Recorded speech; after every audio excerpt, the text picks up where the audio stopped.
Сіз де күн ыстықта вентилятор қолданып жүрсіз бе? Бірақ байқаңыз, желіде вентилятор қосулы бөлмеде ұйықтау өлімге әкелуі мүмкін деген қорқынышты ақпарат тарап жатыр. Айтуларынша вентилятор бөлмедегі оттегіні азайтып, адам ұйықтап жатқанда тұншығып қалуы мүмкін екен. Ақпарат рас па? Талдап көрейік. Біріншіден, вентилятор оттегіні жеп қоймайды және көмірқышқыл газын шығармайды. Ол тек бөлмедегі ауаны қозғалтады. Яғни жабық бөлмеде вентилятор қосулы тұрса да, ол ауаның құрамын өзгертпейді. Адамның тұншығып қалуы мүмкін деген қорқыныш ғылыми тұрғыда негізсіз. Екіншіден, вентилятор адамды өлімге дейін тоңдырып тастайды дегенде шындыққа жанаспайды.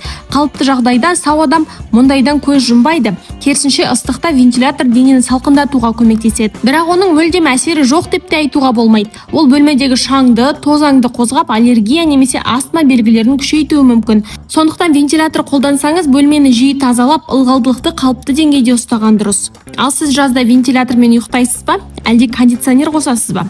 Пікірге жазып кетіңіз.